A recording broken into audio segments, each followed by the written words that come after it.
Hello, my name is Sean Walker, and today I'm here to present my speech today. My speech is called Seizures Are Not the Same. We're going to talk about the three most common types of seizures, but to give you a little information off the bat, I am going to mention that seizures are a disorder that people suffer no matter if you're old or young. So it's any age group, so make sure you keep that in mind throughout the presentation.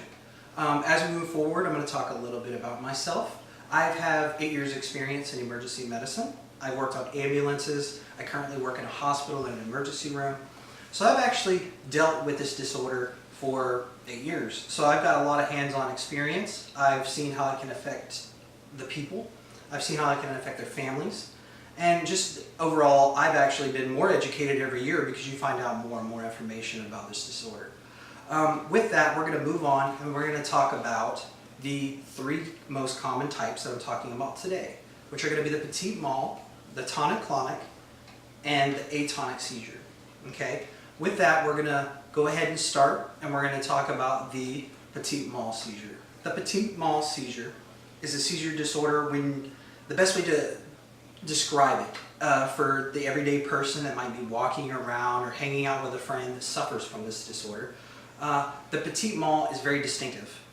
Let's say the person suffering from the disorder is carrying on a conversation, and in mid-conversation, like, hello, how are you doing? And then stares off into space. And then when you try to converse back, you're like, hello, hello. They're non-responsive. It causes you to be non-responsive. You are neurologically not intact at that current time. You're unresponsive. You don't have any convulsions or anything like that. We'll get further into that, into the next one. But the main thing you want to look for, they're just not there. They have that gaze. It usually lasts for 1 to 15 seconds. It's kind of hard to spot if you honestly weren't conversating with the person. So with that, I'm going to move on to our next one, and that's going to be our tonic-clonic seizure. Now, to start off this journey, this is the one that everybody knows. This is the one you see in movies. This is one of the most horrific things to see if it's maybe a young child that you may notice, or maybe you've seen one. It's the one that has two parts, tonic-clonic, hence the name. Tonic is where the muscles contract, they tense up. So the person might fall, collapse. That's what's going to happen when your muscles just tense up. After that, you have the clonic. The clonic is the part where the convulsions, shaking, shivering. So usually it's convulsions. But like I said, if you just see some shaking, that's tonic-clonic. So just make sure you pay attention to those key things, because you see them in movies. Like I said, it's picture perfect. You're going to say tonic-clonic because everybody knows it as a stereotypical seizure. So now that one, I know that one's a little disturbing, so we're going to move on now. We're going to move on to the atonic seizure. This one's very simple. I don't have to give you much information.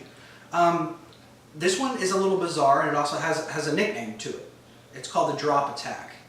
Atonic seizures can affect somebody that, let's say, is walking down a road, and you're watching this person walk down a road, and they just suddenly fall face first.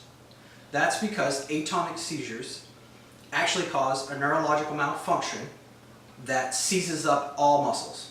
So you literally just go face first into the ground, backwards, slump over. If you're sitting, you know, that's what it attacks, is muscle function. So it's going to last about 1 to 15 seconds. The main things you're going to look for is, like I said, just the loss of muscle function. They might not be with it for maybe that 1 to 15 seconds, but you're not going to see any convulsions or shivering or anything like you would see with the tonic-clonic seizure.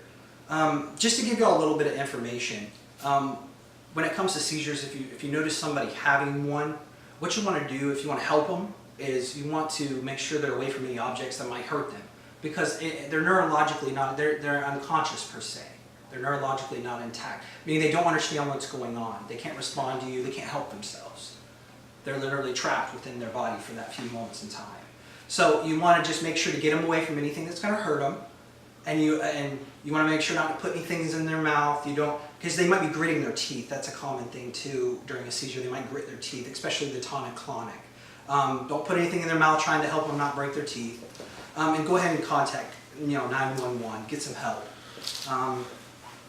And on top of that, we're just going to revise today basically what I talked about. I talked about the petit mal, the tonic-clonic, and the atonic seizures. And I just want to inform again that this is a neurological disorder that can affect the young and the old. So don't just expect it to be grandma that has it. It can be your child. So it's always good to get a little bit more education about this. And also, if you want any more education about seizures themselves, you can actually find that on the CDC website, so feel free to educate yourselves. And I just want to end this with a thank you.